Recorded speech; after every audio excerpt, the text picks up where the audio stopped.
feel like I haven't gone live for ages.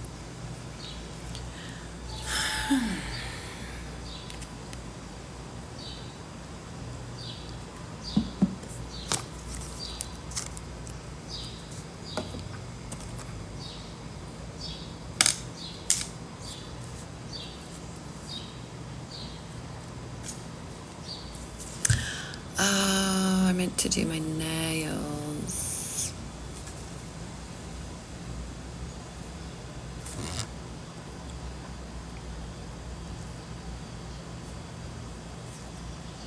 Shall I get my nails done? Let's do it. We're going to do nails.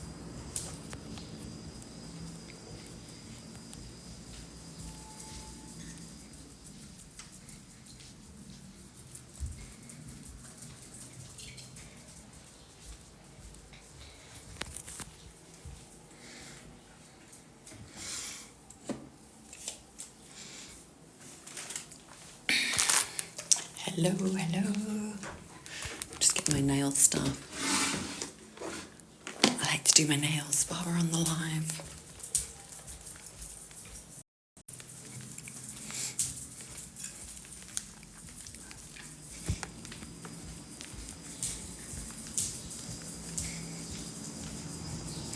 Hello, good morning. How's everybody on this lovely Saturday morning? Christina, who's this? My name's right there. Eleanor. Hey Isaac, how are you? So, what have we got there? I haven't been live for a couple of days. I feel like it's been forever. I only missed 2 days, Thursday and Friday, because I have been working on some very exciting projects. Manners young lady. Oh my goodness, who are you? You are welcome to stay here or not to stay here. But please don't tell me to watch my manners when you don't know who I am. Young lady. So I haven't been online for a couple of days because I've been working on some very exciting projects. And so I haven't been doing my live coaching. I have, however, been doing real in-life coaching, one-on-one coaching sessions, etc. And my Instagram is going nuts. My coaching Instagram is literally going nuts at the moment. And my other TikTok channel, Universal, I recently created a series on an experience that I had in a community, and I'm getting a lot of feedback from that. So I haven't been 100% focused on doing my live coaching.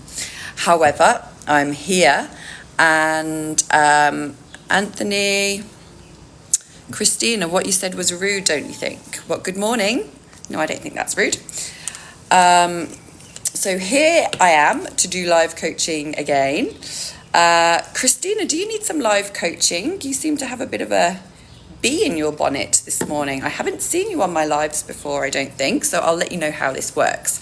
I do live mental health coaching, and the way that it works is you let me know what's holding you back, what problems you're experiencing in your life, and I will help coach you through it.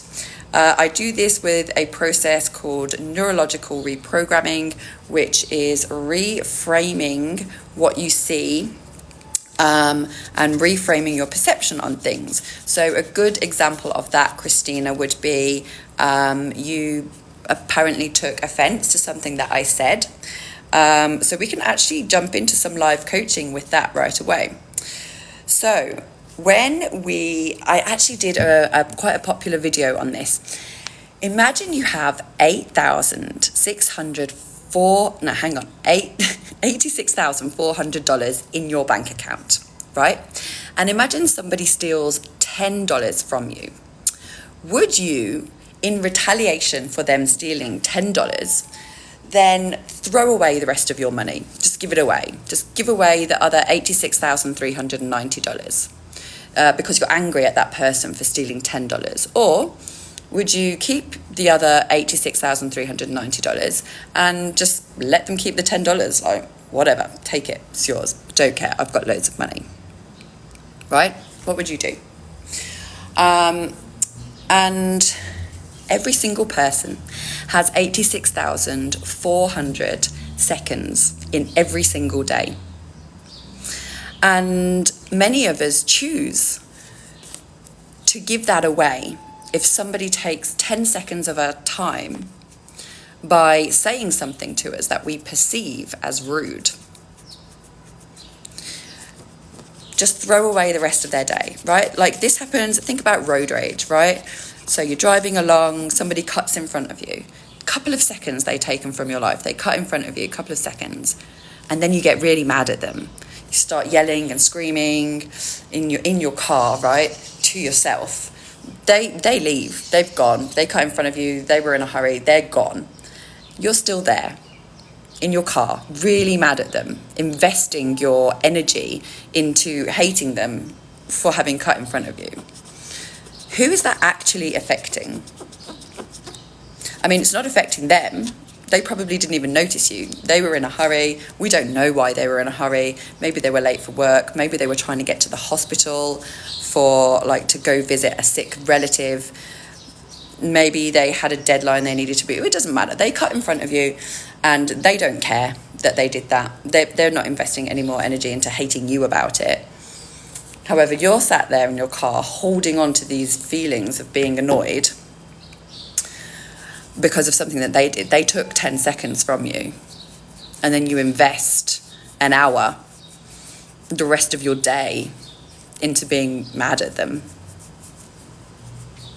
Like, when you say it like that with money, kind of makes sense, right?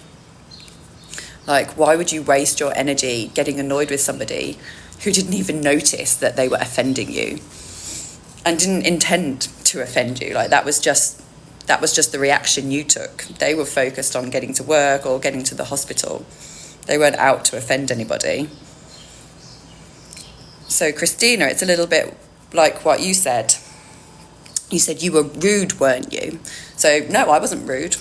I don't know you. I don't know who's watching. I don't know how you are going to interpret what I say. You chose to be offended by something that I said, and now you're getting upset with me about it. Or, I don't know if you're getting upset with me, but now you're writing comments in my chat about something I said that was rude. I don't even know what I said. I didn't mean any rudeness. You've just interpreted it that way. And now you are wasting your energy trying to make a point about it. Why? All you're doing is harming yourself and wasting your own energy. You don't need to do that. This goes with a lot of things. So yesterday, the water cut out at my house. And it was a really, really hot day, and my husband and I had just gotten back from the gym. Actually, no, we were just on our way to the gym, and I hadn't showered yet, so I needed to shower. There was no water, so I couldn't shower. And my husband lost his mind. He was so annoyed. He's like, I can't believe this is happening. He was stomping around the house, I'm going to have to deal with this. I can't, this is so annoying. It's the weekend. We're not going to be able to get anybody to come see it. And I was just like, why are you choosing to get upset about this? Why are you wasting your energy on this? And he's like, it's me that has to deal with this. And I was like, well, no, we live in a rented apartment. It's our landlord that has to deal with this. We just have to have no water. You have to have no water, and I have to have no water, the same. The landlord has to deal with fixing it. And that didn't go down very well, but whatever. We went to the gym and did our workout, and by the time we got back, he was still super annoyed at the gym. The whole workout, he was a bit grumpy about it, and I was just fine, I'm choosing not to invest my energy into this. And then by the time we got back, the water was working again. Nobody had to do anything. And so he had wasted 3 hours of his life investing energy into getting really annoyed, having it affect his workout, because he chose to react that way to something that had no meaning. And I chose not to, and had a great workout and hung out with a new friend and like had a lovely time, he lost 3 hours of his life because he chose to get upset about something and invest his energy into it, and he didn't need to. This is literally applicable across anything. You choose where you invest your energy, and you often go looking for things that reflect back how you are feeling. So if you're in a bad mood already, so my husband told me last night he was already in a bad mood, the water was a trigger. If you're already in a bad mood, you're going to look for other things to piss you off, to get grumpy about, to complain about. Hey, you're being rude. Hey, this shit always happens to me. Like, hey, you're trying to take advantage of me. Hey, you cut me off. If you're already in a bad mood, like, you are going to attract that kind of energy back to you. Whereas if you choose to be in a good mood, to embody good feelings, to put good energy out into the world, that's what you will attract back. And this is a conscious choice that you're able to make. Happiness is a conscious choice that you're able to make at any time. Hi, Leonardo. I'm in Goiás. I live close to Brasilia. Right, I've got to pop my hair up because it is so hot and sunny here. Christina. Oh, yes, it does. Life absolutely works like that. I live it every single day. So I choose happiness every day, and I have a happy life. So, for example, I choose to coach as my profession. I choose to help other people feel happiness and joy. I choose to help other people fulfill their dreams and find their purpose and remove the limitations from their life.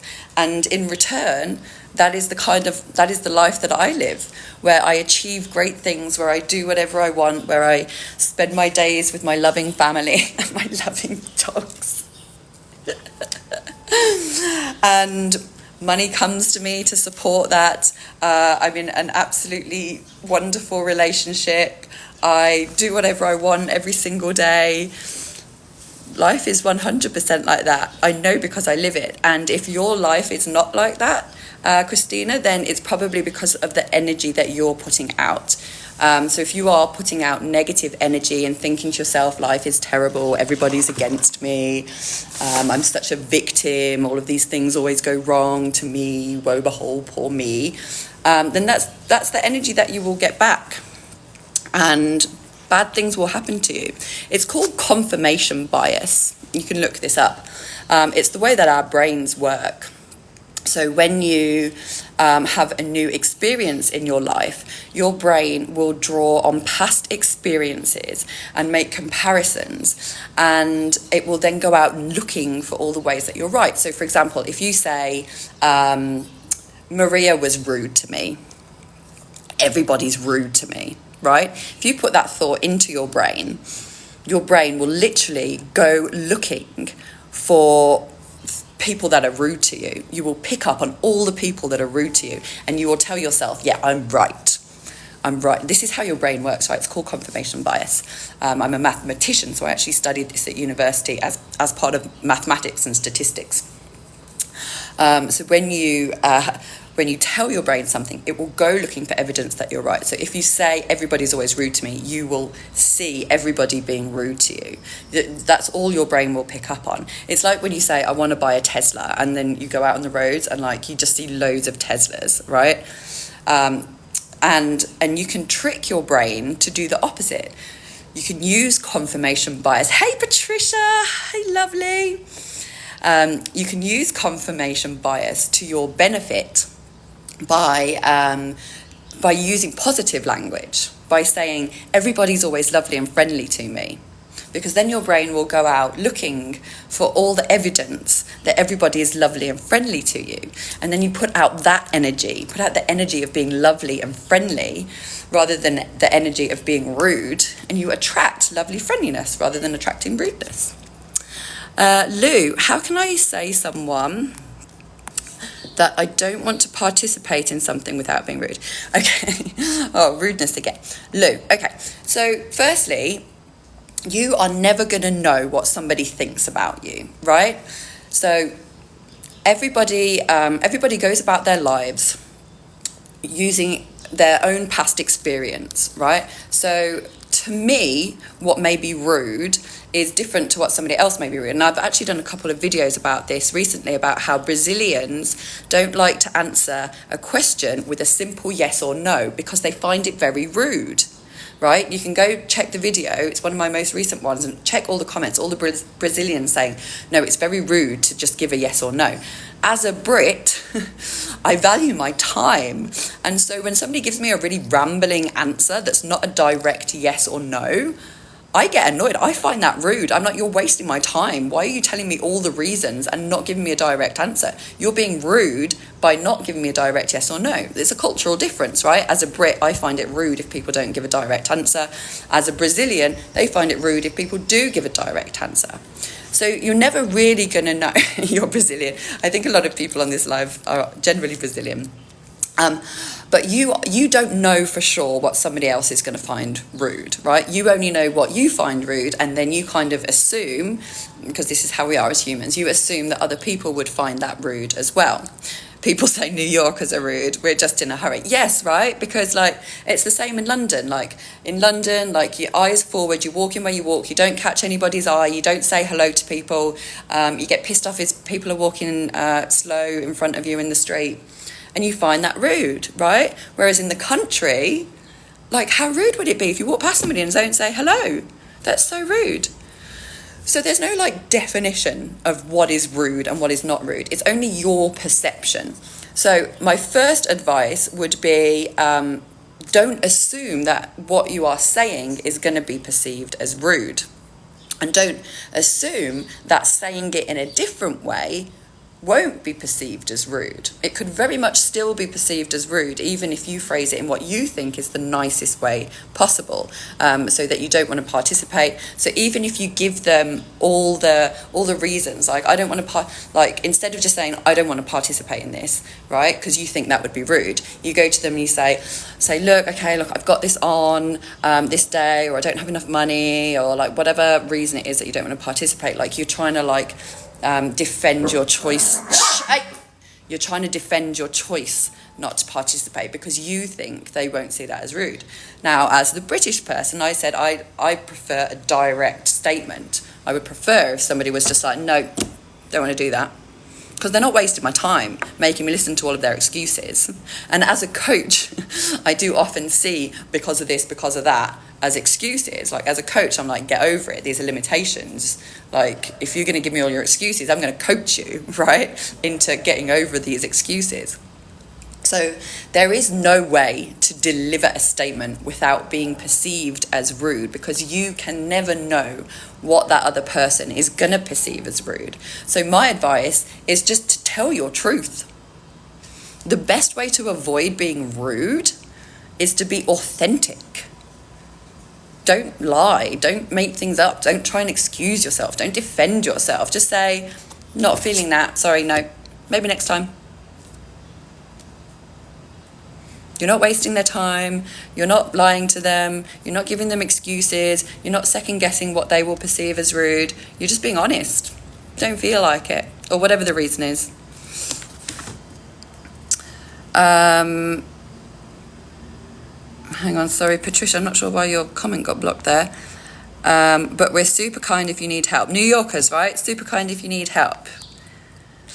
Jason, saying hello to strangers on the street. Yes, Jason.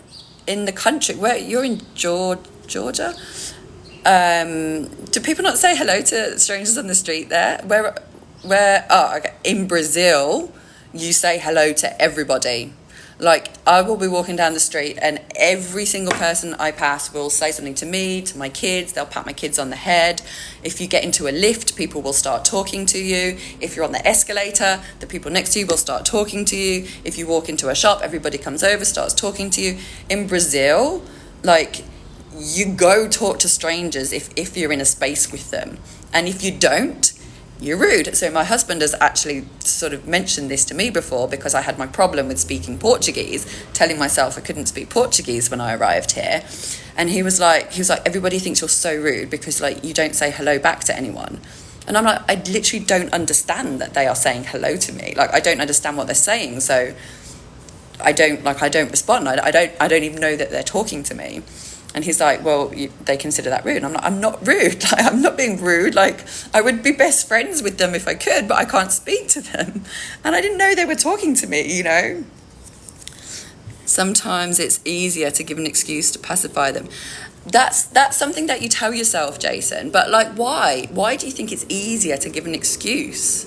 This is the Brazilian perception with the direct yes and no thing. Like, the comments on my video were saying we think it's less rude to like give our reasons for why we're saying yes or no.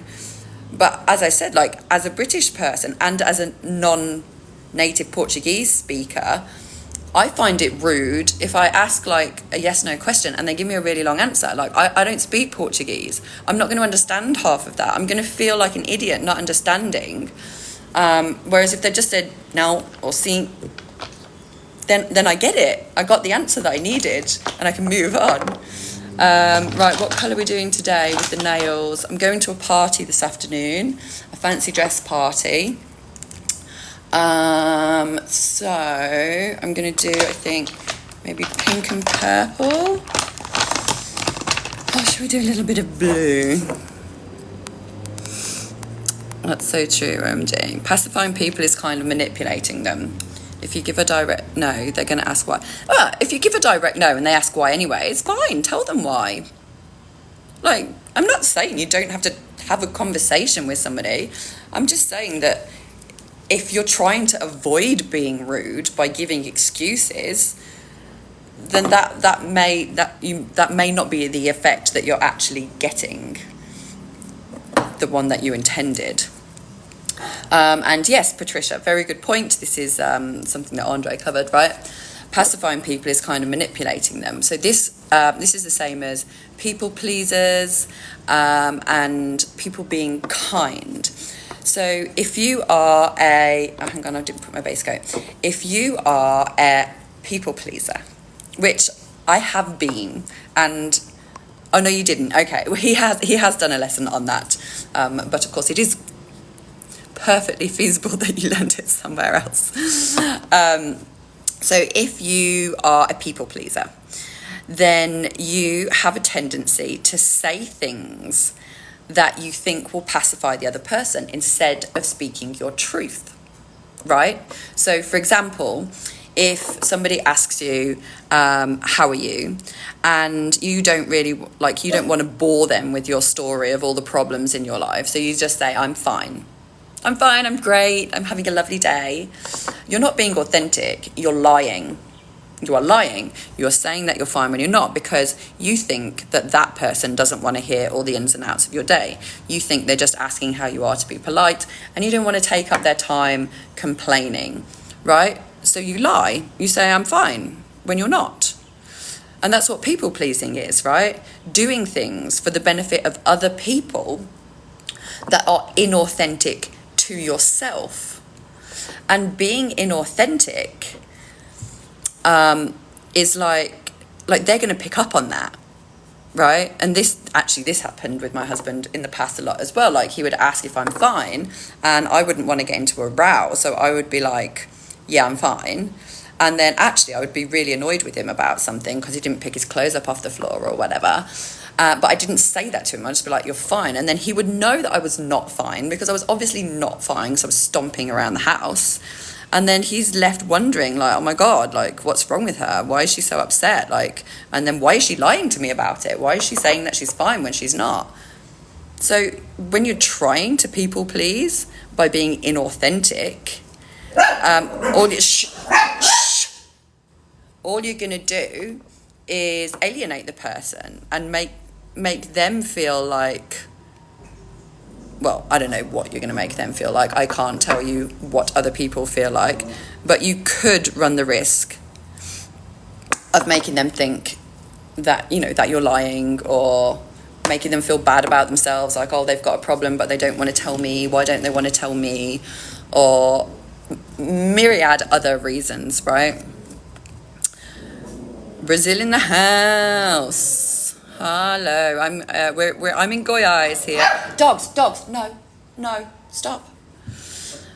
How does being kind play into manipulation? Well, being kind sometimes, here Patricia's answered, because it's trying to control how they react to you in order to, excellent answer, Patricia.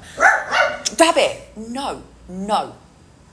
How does being kind play into manipulation? Patricia said, because it's trying to control how they react to you in order to protect yourself.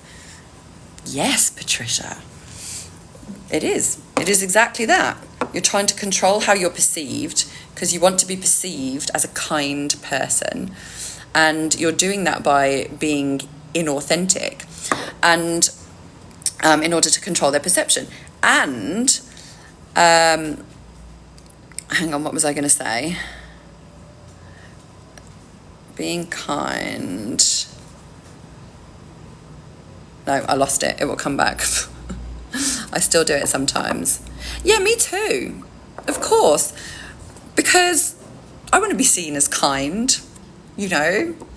I don't want people to shut up. I don't want people to dislike me. Sorry, I'm getting annoyed with the dogs because my kids are sleeping and they are barking for no reason. They're going to wake the kids up. I want to be perceived as... Oh, yes, I remember what I was going to say. So often when people are kind, they're doing it because they expect something in return, kindness or something else. So often when people are kind, they're not doing it from the kindness of their heart. They're doing it either to control other people's perceptions of you, or they're doing it for some other gain. So, for example, in a couple relationship, people that are living together, right? I'm going to use the male-female stereotypes. Like, I know it's not always this way around, but generally speaking, using stereotypes, the woman will end up doing a lot of the household chores. And the woman will do chores around the house in the spirit of kindness. Like, oh, my husband's left his washing up there. I'm going to do him a favour and I'll wash it up for him. And the real reason they're doing the washing up is because they don't want a messy kitchen, right? They don't want a messy kitchen. They're not doing it to be kind to their husband. They're pretending to do it to be kind. Look, I did your washing up for you. And then they go and say it right. Look, I did your washing up for you, pointedly, because you expect that next time they'll do their own fucking washing up, or next time they'll do your washing up for you. Like, they're being kind in order to get something in return. And then when that person doesn't give them something in return, they get annoyed with them. But guess what? That person never agreed to do something in return. And you weren't doing it out of the kindness of your heart. Otherwise, you wouldn't expect them to do it in return. And then you're going to go and hold it against them, right? So kindness can giving to get, exactly. If you're being kind from the bottom of your heart, i.e. you're being giving, that's one thing. That's genuine kindness, because you don't expect anything in return. You don't expect acknowledgement. You don't expect retaliation. You don't expect praise. You're just doing it out of the kindness of your heart. But when you're doing something kind to make a point or to get something back, then that's when you're being inauthentic. I have a situation related to that when you're finished. Go, Jason. You know I taught it for ages. You just need to put it in the chat. Just pop it in the chat and I'll come back to it. I always go back to read the comments that I missed while I was on my little rants. Oh my gosh, this dog is so hot. It's too hot. Cherry, move. I'm sorry, Cherry. It's too hot for you to sit here, darling. Get down. Get down. Oh. I've got wet nails and I accidentally just kind of threw her on the floor. She's all right. She's all right. Tell me a situation, Jason. This is actually something that comes up as well for me with my husband. And he's a very kind person. Like, he thinks of himself as very kind. And he says to himself sometimes, like, oh, it's always the kind guys that come last, right? I'm kind, I'm nice, I intend the best for people, and so he doesn't see why bad bad things should happen to him, whatever, like I'm being very general here.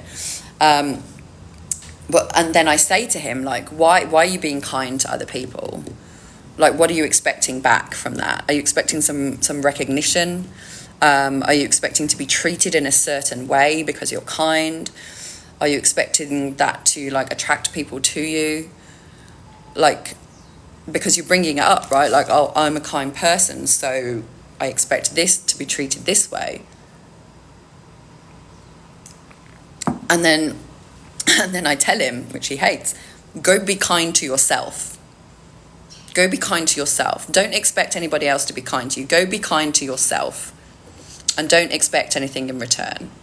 And then you will feel fulfilled. No, Rabbit. The other dog has just arrived. These dogs, my gosh. It's too hot.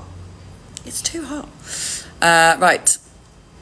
If I have someone over to my apartment and I give them some wine left that I don't want, and I give it to them, they say, "You're so kind." Okay. That's being kind without expecting anything in return. Yes. Like, there's nothing wrong with acts of kindness. All I'm saying is, if you're doing it for a reason, if you're doing it for praise or with an expectation that you be treated kindly in return, that's when you may not get what you want, right? That's when it's not true kindness because it's inauthentic. But, like, you didn't want the wine, so you gave them the wine and you didn't expect anything in return. Yeah, that's kindness. However, if you gave them the wine because you expect that next time you go to their place, they're going to give you wine, well, then that's not true kindness. That's a bargain. That's a deal that they didn't make. What makes you laugh the most? What makes me laugh the most? Right now, it's my kid. My son is 2, and he's like learning to talk. He's a fucking chatterbox. He talks non-stop. And he's like a little comedian. Like, he's got it in his bones to comedy. So he'll like do a joke or do like a practical, what do they call it? Practical joke? No, practical joke? What's it called? But he'll do something to make you laugh. He'll do something to make you laugh, and then he'll like check your reaction, and if it makes you laugh, he'll like keep doing it, and you can see that he's like trying to learn to make people laugh, and it's so cute. Like, if he does something accidentally that like makes you laugh, like you can just see it fill him with energy, and then he'll just keep doing it. So he's like trying to perfect his comedy talents at the age of 2 years old, and he has me in stitches all of the time. And especially like when kids are 2 years old, hey baby, when kids are 2 years old, they're hilarious anyway because they can't talk right yet, so they just say the weirdest things, and like as they make observations, they're constantly saying really weird things. So yeah, my kid. I'm just Brazil and I love watching you. Yay! You've been here before, I think, haven't you, Pink Bow? Pink Bow with no name. I'm really good at remembering names, but when you'll have just symbols in your name, sometimes I get a little bit confused. Christina, well, I think you should have been kinder to me, young lady. What did... you never actually told me what it was that I said that you told yourself was me being rude. Please do, because then I can help coach you on it. Because, yeah, you have some limitations here. And as I said, Christina, it's very much what you put out, you get back. So you hopped onto my live, you started giving me shit right away, and like I'm an authentic person. I'm not going to people please or be kind in the expectation that it's going to make you like me. I don't really care if you like me or not. But I am willing to coach you. Like I'm a coach. I'm here to help people. I'm a positive person and I like to spread my love. So if you want to tell me what your actual problem is, I would be more than happy to help you with it, because your problem is not that I've been rude to you, because as I explained, I didn't, I don't know who you are. I didn't know that you were there. And so whatever I said was not rude and it was not at you. But you're not telling me what I said anyway. 2-year-olds are hilarious. Yes, right. Oh my God, that's so cute. It is so cute. And he has these little fangs. He's got like vampire fangs. So when he laughs like this. And all you see is his little fangs. It's really cute. Oh my God, I can imagine. I have such an immature sense of humour. Me too. Hey, baby. Hey. When I asked who's this, you said my name is right there. Okay, yeah, that's not rude. That's just a statement. You asked who's this. This is who I am. That's not rude. That was an answer to your question, lovely. Why did you perceive that as rude? I would love to know what's going on in your life that made you think me telling you my name was me being rude. Maria, hello, welcome back, lovely. Sometimes the most childish things are the things that make me laugh. Goodbye, Patricia. Thank you so much for being here. Thank you for your insightful answer to that question from Jason. I might steal that on one of my sessions.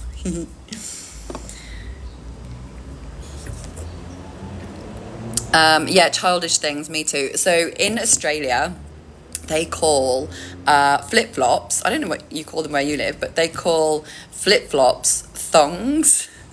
And in Britain, we call underwear, like the small underwear, thongs. So for at least like a year or 2 years while I was, when I first moved to Australia, I was laughing every time somebody called a flip-flop a thong, because to me that was underwear.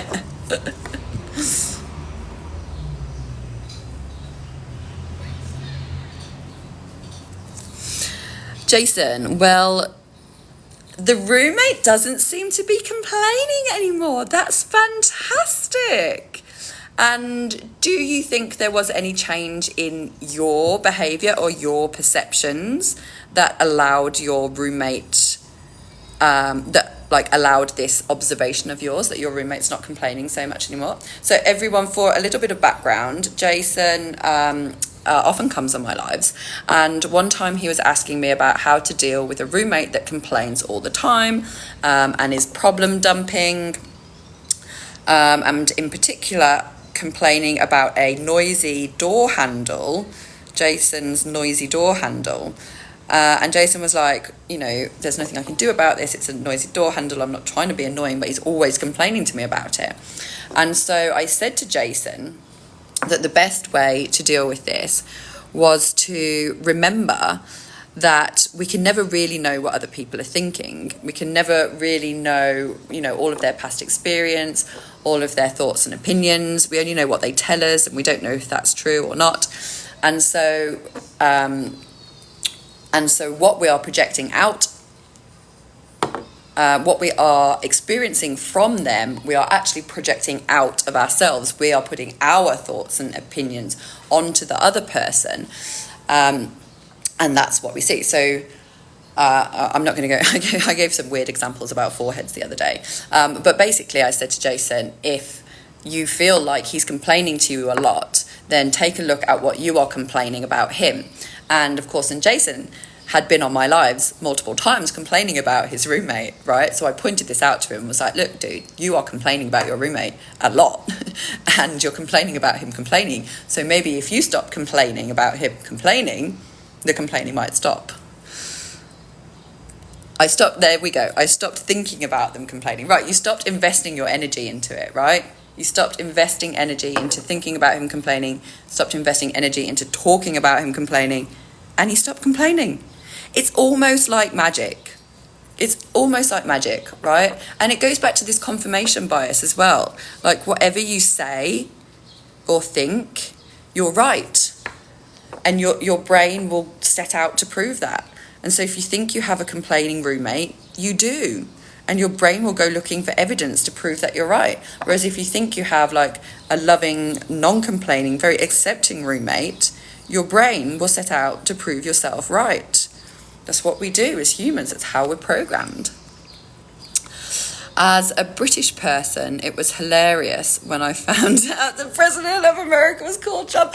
I know, me too. Do you know what? My husband was talking about Trump yesterday, and so he's Brazilian, and I almost went on a thing explaining to him about how Trump is actually hilarious because it's a fart, right? But he was talking about politics, and I didn't want to interrupt him to tell him about farts. But yeah, I know, me too. And it's funny how it was so hilarious when we first started hearing the name, right? But now it's it's getting more normal. Okay, he's called Trump.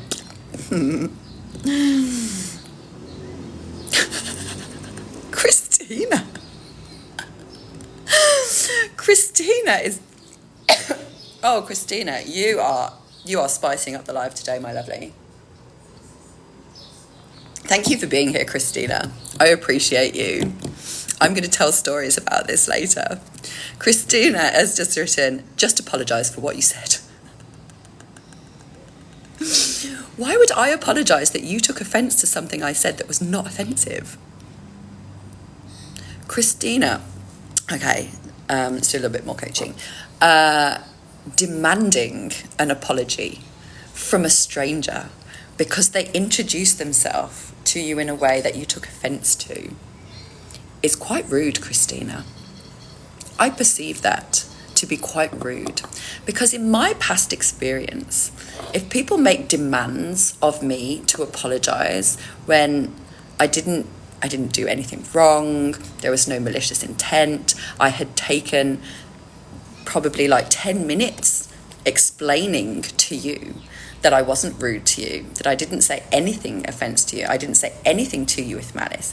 And for you to then demand an apology from me, I definitely could perceive that as being rude, Christina. I'm not going to, because I choose not to invest my energy into nonsense that makes me feel bad. But I will absolutely not be apologising for telling you my name when you asked me who I was. Cute. I don't know what it is about farting, but it always gets me. Yeah, I know. Farting's always going to be funny, I think. It's just one of those things. I'm trying to think. There was the thong thing in Australia, and there's another one as well. Really similar that I can't remember what it is right now, but they have another word for something that we Brits have as not a rude word, but a naughty word. Naughty word, a funny word. There we go, there's one, Jason. Yeah, is prat a rude word in the UK? Yes, if you're annoyed with somebody, if somebody's being mean to you, you call them a prat. In the US, it's a name. To be honest, I think it is a name in the UK as well. Darling, I'm just working at the moment. You're going to need to talk to Papai. Okay, you're going to have to wait for him to come back then, darling. But yeah, in the UK, you would, if somebody was being a dick, you would call them a prat. And so yeah, that's probably Joe's probably in his hysterics there, laughing about prat being a name. So my daughter was supposed to be sleeping just now, but by the looks of her face, she was in her room doing her makeup. And so now she's come out here a little bit grumpy. Hey, do you want to show the guys your makeup? She did her own makeup. Have a look. You've got to put your pretty face in. There we go. She's been doing some makeup because we're going to a party this afternoon, aren't we, Sausage? Yes, it's today. The party is today, and Cece's going to be dressing up because it's a dress-up party. And this is what she's watching on her phone. This is my tablet. This is her tablet. You cutie. Okay, you're going to have to wait for Papa to come back to get you some food though, Sausage, okay? Okay. My name is Auntie. Oh, you little cutie. She watches me do these videos all the time, and she started coming into some of my coaching videos, and it's so cute because you'll just see her sitting here nodding along to what I'm saying, and then she took my phone and made some coaching videos of her own, and it's so cute. She actually posted this in my Instagram stories, and she was holding the phone like this. She's like, "Hi guys, My name is Elise, and today I'm going to tell you about your intuition. I actually posted this in my Instagram stories, and she was holding the phone like this. She's like, "Hi guys, my name is Elise, and today I'm going to tell you about your intuition." So cute. I don't think she even knows what intuition is. Eka flamingo. Did you see a flamingo? So we are Vascaínas in this house. We support Vasco. And she has been taught to her very bones that anything flamengo is terrible. And I think on her show, an actual flamingo bird must have come up and she's going, "Ek flamingo." Oh, she's got some more words. And this is my little watch. Yeah, this is her new Frozen watch that she got today at the shops. Very pretty. And it lights up, doesn't it, darling? Yes. And look at this. And it sings a song. There we go. All right, sausage, let Mama finish the video. Go back over there with your phone. Oh gosh, she's going to be just like me. She's going to be just like me. Hi Barbie. Hi Pedro. What are you calling her Barbie or me? I feel like I don't have my blonde hair down at the moment. I usually get more Barbie when you can see my blonde hair. So we're going to a party this afternoon. Did you guys see my my video about last weekend? We went to a birthday party and I created the experience of running out of petrol on the highway, which was loads of fun because I didn't have internet. I didn't have any battery on my phone. My phone battery is terrible at the moment, and my husband doesn't have internet on his phone. So we ran out of petrol on the highway. It was like 32 degrees, which Jason is really hot. And we literally had to sit there and just wait to be rescued because we couldn't call anyone. And we had left early before like the happy birthday. So we had to wait like, I think it was almost 2 hours in the end for somebody else to like drive past and flag them down and have them take us to the petrol station. With the two kids on the side of the highway in 32 degree heat for 2 hours, and have them take us to the petrol station with the two kids on the side of the highway in 32 degree heat for 2 hours. And it was really interesting to notice ago, I would have been freaking out. Yeah, the battery just died in my iPad. I would have been freaking out, like, oh my God, we're never going to get rescued. Like, what are we going to do? Someone's going to come and kidnap us. The kids are going to run out into the highway and get squished. You know, I would have been telling myself all of these awful stories about what was going to happen.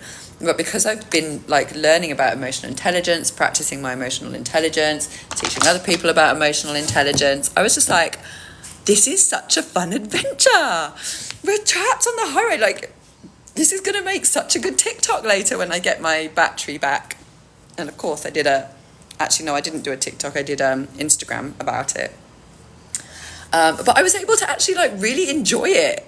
Like we were playing games, we were playing I Spy, we were like running around down the back of there was like a bus shelter there where we sat for some shade because it was really hot, playing around there. Like it was really cool because I changed my perception of how I react to things that happen in my experience through using emotional intelligence. And this is part of what I do and part of what I coach people on, right? Is if you change your perception of something and stop telling yourself that this is a disaster, this is a bad thing, then you can really enjoy it and take good things from it. Isabella, hello, lovely. I lost 10 kilos last year because of mental health, but now I'm pretty much believing good things always. Yay! I love to hear that. You, well, not about the last year because of mental health, but the fact that now you believe in good things. Because it's like I was saying at the beginning of this live, we choose how we perceive things. We choose if we're going to see something as good or bad, as rude or pleasant, as exciting or scary. We choose that, and usually we choose that subconsciously. Our brain will go back, relate it to past experiences. Oh, last time this happened, it was awful. Oh, last time this happened, it was great. Oh, this happened to a friend of mine, it worked out really badly. Or this happened to a friend of mine, it worked out really well. Or I saw this on TV and everything went to shit.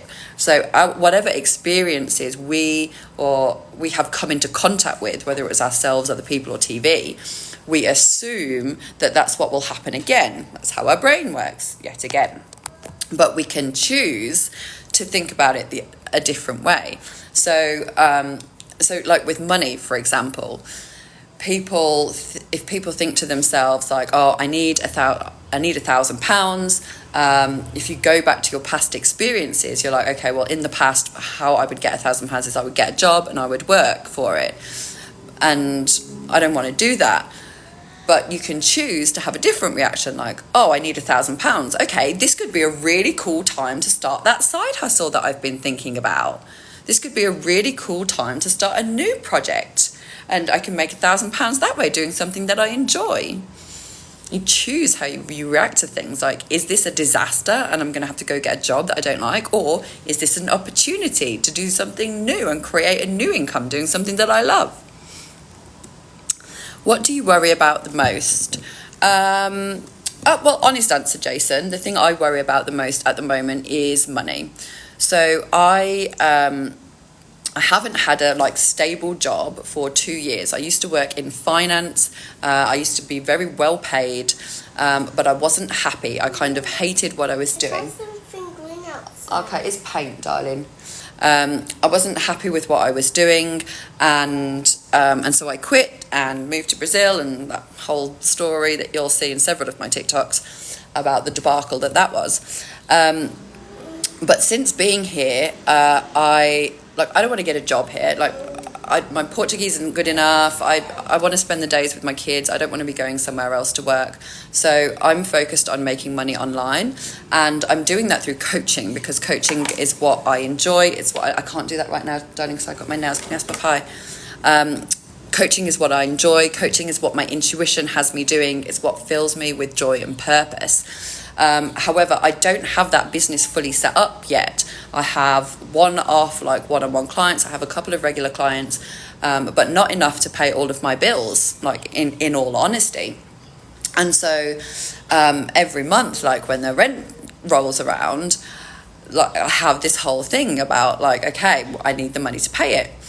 And even though I'm able now to see, I'm living my dream life, I'm spending my days at home, I'm coaching every day, I'm doing what I love, I still have that stress around, okay, but how am I going to pay my rent? And so it comes to me, and I have to coach myself through it, right? Because this is not a voluntary thought.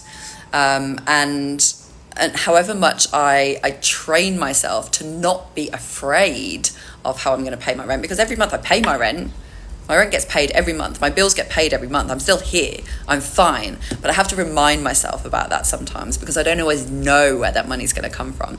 But something actually excellent I came across, my friend of mine sent to me the other day, saying, if you're always trying to plan and control everything and expecting that you know how it happens, then it's very stressful. Whereas if you just let go of it and expect the unexpected, open yourself up to the unexpected, then everything changes. And do you know what, Jason? Literally, she sent me that on Thursday morning, and by Thursday afternoon, I was like, okay, I'm not going to stress about this anymore, because we just had to pay a big credit card bill, and I literally cleaned out my account in order to pay the credit card bill, and my mortgage is going to come out next week, so I've been like, okay, I need to make enough money to pay my mortgage. And so as soon as I let go of that, and I was like, okay, whatever, I'm not going to try and figure it out anymore. I'm not going to be working every day trying to make money. I'm just going to expect the unexpected. Hours later, a friend of mine in the US called me, and she was like, She was like, I need your help. I've been tearing my hair out. I'm trying to do this thing in Excel. I've been for hours trying to figure out these formula. I can't do it. Can you just do it for me? Just name your price. Just do it for me. Just out of the blue. So I love Excel. Excel is like my best friend. Like, I'm a mathematician, as I said before. So playing with numbers and Excel, and the thing that she was doing was statistical analysis. So like, my background is an analyst. I studied mathematics and statistics at university, and she wanted me to do a thing in Excel. So this is like my jam. This is like the thing that makes me happy, as well as coaching. And so I named my price and I did the project for her, and now I'm quarter of the way to paying my mortgage. And that just literally came out of nowhere. And then when I did that for her, when I was like, yeah, I can do that for you really easily, no worries, she was like, okay, do you want a job doing that? She's like, it would be part-time, so you could still continue to do your coaching, continue working on Universal. Not in my eyes, darling. You can continue doing your coaching, working on Universal, and then you can help me do some like maths and data analysis stuff as a part-time role to get your bills paid. And so literally, oh, Jason, would you ever work with something to do with mathematics? Yeah. Right, Jason, yes, I would. Like, I used to work in finance, and I didn't enjoy finance, mainly because I had to go to the office, I had to work long hours, I was working for somebody else, and I was working in pensions, which I didn't particularly enjoy. It was very repetitive. So I left finance. But if I can work in, like, using math, doing something that I actually enjoy, i.e. playing around in Excel, analysing data, then that's perfect for me, because I enjoy it. And so if I can do that to the extent that I can get my bills paid and spend the rest of my time coaching, like, that is literally my dream life. That's literally my dream life. Green Sleeves. That song is called Green Sleeves. Did you know? Yes, that's not going to be annoying, is it? I brought her that this afternoon, and I've heard that several times since we got it right next to my ear. Hang on, let me screenshot you, little cutie. But my point was, you can't plan and control everything. And me stressing out about like how I was going to make money to pay back the mortgage was keeping me blocked from opportunities, because I thought I was following my intuition right. I was working on my coaching, I was doing the thing that I love, and I kind of thought that's the only thing I can do. But when I let go of that and expected the unexpected, an offer that was equally as tantalizing just fell into my lap. And I see this happen a lot. People close themselves off to opportunities by expecting things to happen a certain way, right? So if you have a full-time job and it's not something like, it's okay for you, whatever, you're good at it, but you don't particularly enjoy it, and then somebody comes along to you and they says, hey, do you want to write a book with me? And you've always wanted to be an author, but you're really busy at your job that's paying your bills, you're going to close yourself off to that opportunity. You're going to be like, no, I'm sorry, I can't write the book, I don't have time, I'm like, working this job that I don't enjoy. Yes, you can paint your nails, darling. She's really good she's 4 years old, she's really good at painting her nails. Yeah, you can start. She's really good at painting her own nails. Only on one hand, though, I have to do the other hand. Right, Cece? Yes. Yeah. Right, remember to wipe the stuff off, because you've got too much on there at the moment. Oh, and it's just dripped on the table. Oh, dear. Yeah, so when you have expectations and when you're trying to plan and control things, you can close yourself off from other opportunities that might be more beneficial to you. And that's kind of what I was doing by stressing about how I was going to pay the mortgage, by trying to plan how to pay the mortgage, and even by like consulting with my intuition. Hello, my lovely, welcome, Sassy Goods. Actually, I had a call with Sassy Goods, who just joined, the very morning that this happened, and she was the one that told me, like, just get something to pay your bills so that you can work on your coaching in the meantime. And I was like, oh, but I can't work in Brazil because of the language thing, and like the wages are not enough here anyway. And then So I know it's a letter, sorry, I was just reading. I didn't forget your name since this morning when we last spoke. And she was the one that gave me the great advice to get a job to cover your bills so that you can focus on coaching and doing what you love without having to stress and worry about getting your rent paid. And I was complaining, saying, oh, but how am I going to wipe it first every time, Cece? No, it's everywhere. It's everywhere. Mama, you need help to do the other one. Yeah, you need help to clean that up because you've got nail polish everywhere. I can't do it right now, Cece. Oh, I shouldn't have let you do that. And then I saw this thing that my friend sent to me about letting go and expecting the unexpected. And then that is exactly what happened. Right, put your hand here. I want purple now. You want purple on this hand. Elise likes to do different colours on each hand. I like to do different colours on each finger. She likes to do different colours on each hand.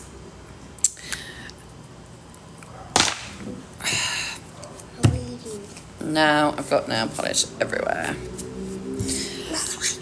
All right. We probably need to go end this live, to be fair, and go start getting ready for the party because we've got to put our fancy dress on. What was your last question, Jason? Did I finish answering that? Oh no, I didn't. Do you ever miss the UK? No, I haven't lived there for a really long time. I think I left in 2010, so it's been 14 years since I lived there. And I used to miss it a lot. I used to call home a lot. I used to miss my friends a lot, my family a lot. But the longer you spend away, the more I get used to, I've got new friends here now, and I still talk to a lot of my old friends online, but I don't miss them like I did. But I do miss the food. I really miss English food. I really miss being able to buy different types of food, because here where I live in Brazil, I know this is not true for all of Brazil, but where I live in Brazil, it's a small city and we don't have access to, if I wanted to get Mexican or if I wanted to get Japanese or if I wanted to get Indian. I love Indian food. I can't. And I can't even buy the spices in the supermarkets to make those foods myself, because Brazilian people where I live, in my experience, only eat Brazilian food. There's a little bit of sushi here and pizza. It's very Brazilian pizza, though. Brazilians make good pizza, to be fair. But I don't have access to stuff that will allow me to make what I want to make. It has to be what's available. Yes, okay, my husband's just reminded me as well that I also need to end the live. So hang on, I'm just going to like my own live to get it up to 1,000. Okay, guys, so I'm going to end the live here. I will be back to my usual coaching spot, which is 10 a.m. The clock's changed in the US, so you're only an hour behind me now, I think. Jason, is it 11:46 there in Georgia? So it's 10 a.m. that I will be going live every day, Monday through Friday, for my live coaching. I might be doing a little bit less of it now because I got a job, but I still love doing it, so I still will be doing it. It might just be not every day, but some days. So thank you so much for joining me, guys. It's been awesome. Thank you, Christina, for adding a little bit of spice. I think you've been here the whole time, if I'm not wrong. So I appreciate you. And I will see you guys on Monday. Lots of love, Aletta. Lots of love, everybody. I'll see you soon.